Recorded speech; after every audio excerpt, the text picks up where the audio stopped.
Hey guys, we're back again. DIY channel here. Again, if this video helps you, hit the like or subscribe button. Today, we're going to rebuild a carburetor on my Tecumseh engine, HM80. Important, it's an HM80. I've done this before, ordered the wrong parts, it went wrong. So make sure that you check out your engine, regardless of the snowblower it's on. If it's a Briggs, order parts for the Briggs and Stratton. If it's a Tecumseh like this one, it's an HM80 for me, and then look for those parts. So a couple things I need to do is I'm going to have to drain the fuel out of this thing. The reason I'm rebuilding it is when I leave the fuel shut off on and I put the machine down and it's off, the carburetor floods, so fuel's coming out of here. So I suspect the needle valve and the seat aren't working all that great, or the float's out of adjustment. So I'm going to show you that in a second. So first thing I want to do is kind of, I'm just going to use an adjustable wrench. I'm just going to loosen up the jet that's on the back of this thing. So you got this here. So we're going to loosen this up. So we're going to replace all this. And then what's going to happen is you're going to see the gas coming out. I don't care about the parts I'm using because I have new ones. But you don't want to lose your gaskets. You don't want to lose your needle valve. But anywho. So we're going to pull this open. We'll drain it. Actually, I'll just leave that in there. Here's my old float. Okay. What's interesting is manual calls out a spring that's supposed to be here. I don't see one. In the kit that I got, it doesn't look like the spring is the right one, but we'll see. But one thing I do know, and I'll show you this in the manual a little bit later on, is when you're adjusting your float, at least with this engine, this carburetor, you can either use the jig that they sell, or you can use an 11/64 drill bit. And you can see right now, I'm way off. This thing should sit flush on my drill bit. We'll get to that in a second. How you adjust that and eliminate that. But that's the reason I think this thing's flooding. So we're going to continue to disassemble this.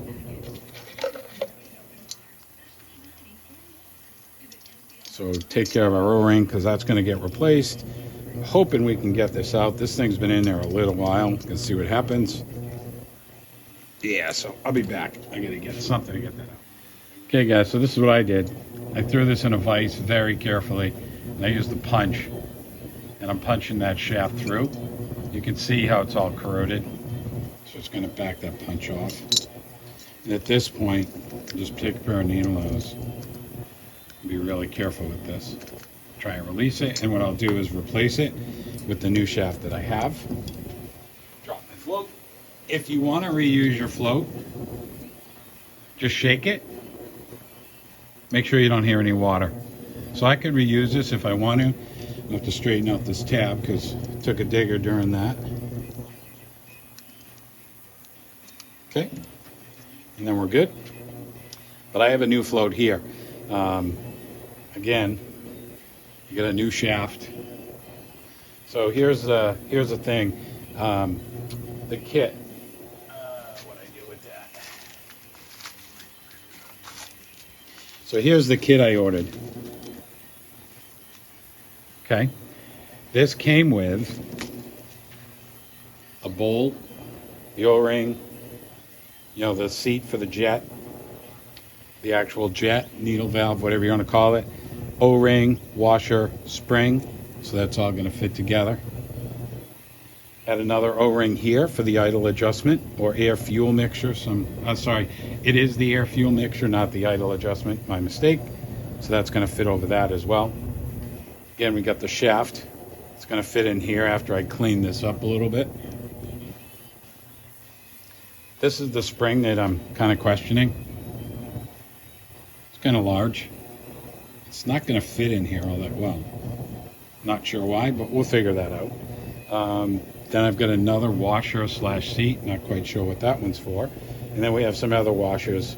Again, not sure what those are for. Came with some freeze plugs, so you can disassemble your carburetor. These things here.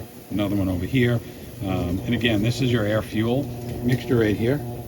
That's the jet we're going to replace. And then our high speed is going to be down in the bottom. So I'm going to use a Dremel to clean everything up. I already went over, used the wire brush, clean off the shaft. But again, I've got a new one, so I'm not worried about it. But I'm going to use a Dremel. Some might use other tools. Just going easy with this. I'm going to try and clean out where that shaft is sitting. And I'm going to use, a lot of people use PB Blaster, WD-40. I use something called fluid film. I can't take credit. I saw this on South Main Auto's channel, an automotive channel, Mr. O. Amazing guy. I'm going to use it. I'm just going to clean this out. And it's kind of a lubricant slash anti-corrosion. And I'm just going to take my old shaft and I'm going to run it through there. Clean out the rust and corrosion that's in there. And you can see I'm already pulling some more out. Okay.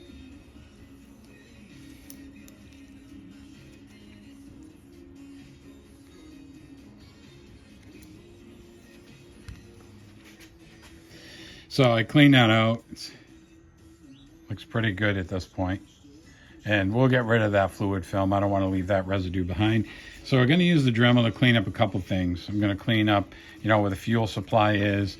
I'm going to remove this gasket because I do have a new one. Probably could reuse it. I can use a blade. I can use a screwdriver to remove this. We'll see what we got. It's been on there a long time. I'm going to clean this up. I'm not going to make you watch me do all this, but I'm going to do the same thing. I'm going to use the Dremel tool and clean up this surface. All right, so I cleaned everybody up. You can see the surface is nice and shiny. Cleaned up this surface as well. Kind of polish this up a little bit. Again, this is I'm just rebuilding this carb as a backup to my other one that I purchased, and you can see that I got another video that I shot doing that replacement. So for now, what I'm going to do is I'm going to remove my air fuel mixture. Because what I'm going to do is I'm going to end up throwing this carburetor in an ultrasonic cleaner, and I'll clean it with some degreaser. And you can see I've got a washer. Let's see if we can get this for you. Got a washer and an O-ring. So my new kit only came with one washer and one O-ring. So I'm going to reuse the O-ring from this carburetor. Again, that part we're going to want to clean it out. This is our idle adjustment screw. I'm going to leave that where it is, and then I'll polish this up a little bit if I can and clean it up. So the other thing we need to do is we need to replace the seat. You can see it in there. So the kit I purchased originally to rebuild this was the wrong kit. And that's why I'm telling you, be really careful when you buy the right kit. So the kit for the HM80 Carburetor Tecumseh, this is the kit number you're looking for. 631021B. So interesting enough, all the parts I got in the other kit that I was showing you earlier, needle valve, everything you can imagine, did not come with the seat. Came with everything else except for the seat. So basically I had to buy this kit to get that seat. So there's a special tool to get this seat out. Sorry, trying to get you in the camera here. There's a special tool to get this seat out, but what I find that works for me is I use a 632 tap, and I can thread this in. Once I get it into a point where I feel it's good, and if not, I can use a tap handle. You can either pull it out like this, like I said. I may have to use a tap handle, or I could just use a pair of needle nose. We're just going to thread it in. I've seen people, and I've done this too. I've used drill bits. Let's see if it'll come out this time. There we go. So that's our seat. Now, when you put the new one in, I'm going to try and do this the best I can. You'll notice there's a grooved side and there's a flat side. This flat side is the side that faces your needle valve. Okay, that's how it goes in. Not like this, like that. Okay? Okay, so after cleaning my carb, degreasing it, couldn't get as much as I wanted, but looks pretty good to me. A couple of things I noticed after checking out the manual. So the first thing I noticed, I talked about the spring that may or may not go there. So interesting enough, Here's the spring right here. Okay, so that's where it goes. So that's for your governor, your choke, if you will. Okay, so that's one. The other difference I noticed from the old kit to the new kit,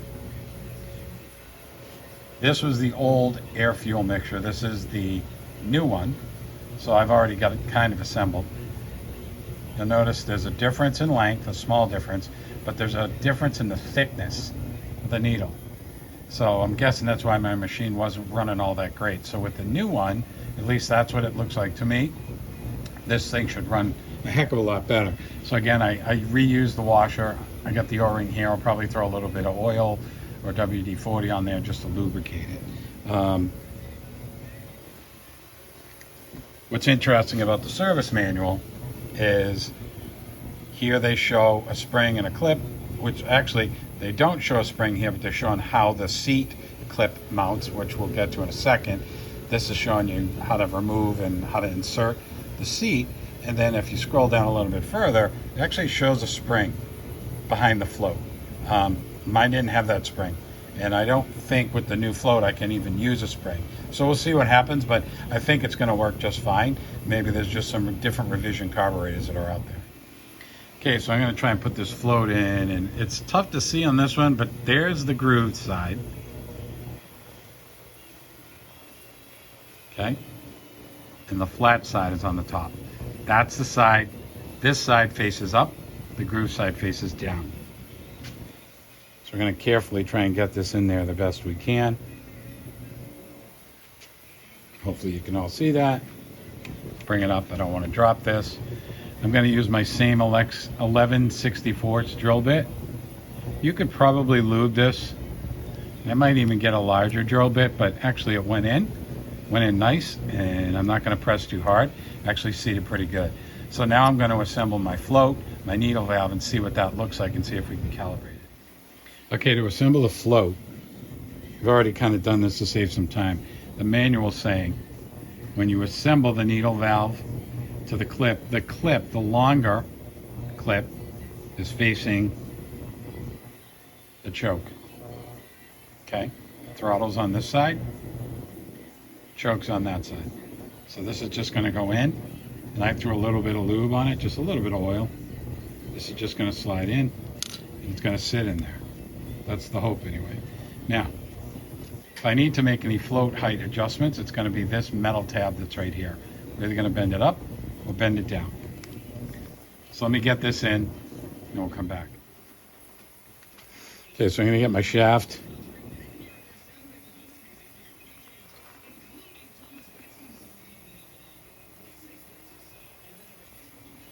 Hopefully you can all see this, but I'm going to start the shaft. Try to get it into that hole.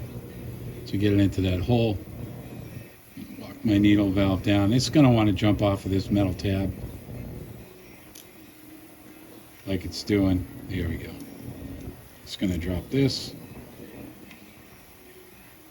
I don't want to force this. Yeah, it fell off again. Okay.